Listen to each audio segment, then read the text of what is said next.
Hello, welcome back to the HVAC Budget Channel. Today we have an exciting Leatherman multi-tool from the classic files to bring to you. This is the Leatherman Pulse. Perhaps many of you, most of you should remember it's 2000. The world has sort of gone crazy. There's been people that have been waiting on mountaintops. The end of the world is supposed to come. And in 1999, the clock turns to 2000 and the world stays moving. In 2000, Leatherman releases a brand new multi-tool called the Leatherman Pulse. This is a very loved and used version of that model.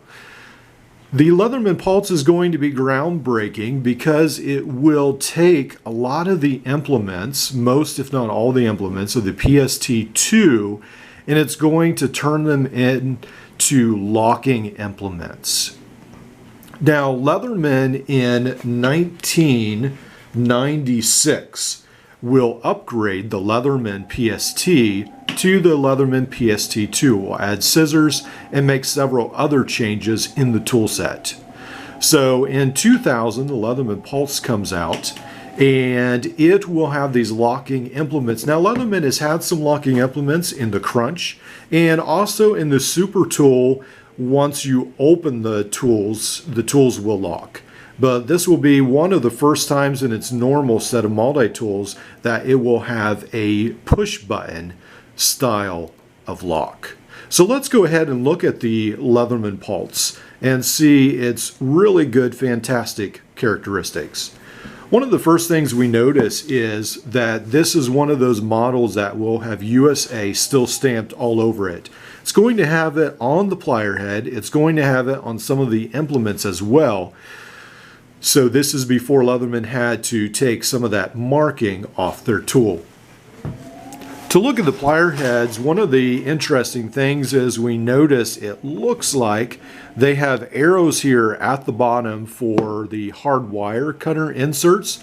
That's something I don't necessarily remember seeing on many of the other Leatherman tools of the period. So this is a Leatherman PST2, and this does not have those arrows either. But this is something that it could very well be in some other Leatherman tools, but I have not seen it. So these are going to be a very nice set. Again, a nice set of Leatherman needle nose pliers.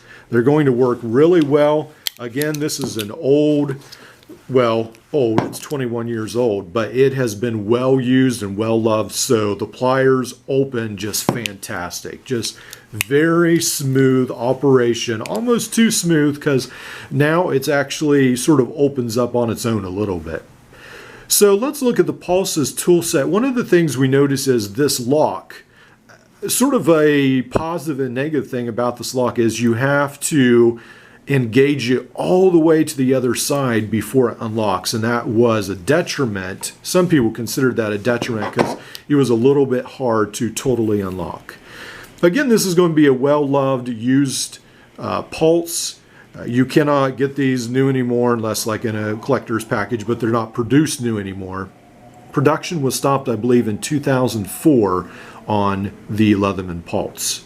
So you're going to have the normal file on the normal like rough sized or rough, the coarse file on the one side, and then you will get the diamond file on the other side. This diamond file looks like there's maybe not too much left of it. It's definitely been loved and used.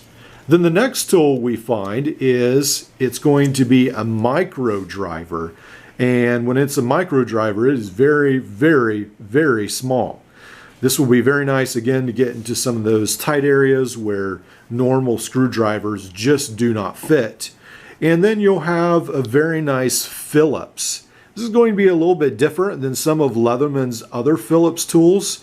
It will have the long tool set, and then it will actually come out to be a very nice dimensional Phillips driver, and I actually really like that. It's pretty neat. And then unfortunately on my version the can opener is broken, but to give you, let's see, And this can opener I think is going to be a little bit different, but it's going to be fairly similar to the PST2 as well. I think the can opener on the Pulse might be a little bit longer. Then we've got the nice knife as well. This is going to be a very nice long blade. There's no combo edge to worry about on this version. And again, this lock is going to be a little bit hard because you have to get it all the way to the end, but it's really not that bad. And then we've got a really nice flat screwdriver. We have got another flat screwdriver, sort of a medium size. And then we've got the pair of scissors. So let's go ahead and test out the pair of scissors and see how good they were from 2000. One of the nice things about this is you've got a pretty nice little thumb rest here. And let's do it on the ever popular paracord test. And this pair of scissors is struggling a little bit. So I don't know if it's just dull, but it is definitely struggling to cut paracord in my version. I think some of it is, who knows, it might need sharpened or so. Let's try some cardboard, see how that works. Grab some cardboard over here, and it cuts cardboard very well. So on this particular version, and it could just be because mine was so well used, it doesn't seem to cut paracord that well, but it does a very good job on cardboard and smaller tasks like that as well. So the Leatherman Pulse, I think, is a really neat collectible, and I actually really enjoyed carrying this for several days as well. One of the things, again, Leatherman stows away these lanyard attachments in different places, and that's true on the Pulse as well. They seem to enjoy sort of finding secret hiding compartments for those on several of their multi-tools. So the Leatherman Pulse, I think, is a really nice option. It gives you the locking tools. The locks really don't bother me that much. One of the things, again, this is going to be more of a medium duty multi-tool. You're not going to have wire crimpers underneath. It's not going to have, obviously this is before replaceable cutters, and the cutters aren't even super long, but they're definitely long enough for what you need. I really like just the quality of this multi-tool. After 21 years, it is still a very viable option for me. It's very light. It's one of the things when you close this up and you compare it to the PST2, look how small the profile is. I mean, the Pulse was just a very thin multi-tool. You've got rollers as well. Just a very nice thin profile multi-tool. This has been the Leatherman Pulse. I definitely think it was innovative. It's one of those multi-tools that would be really nice to add to your collection, and it's still got a lot of value today. Well, I hope you've enjoyed this video. Like, subscribe, and we'll see you in the next one.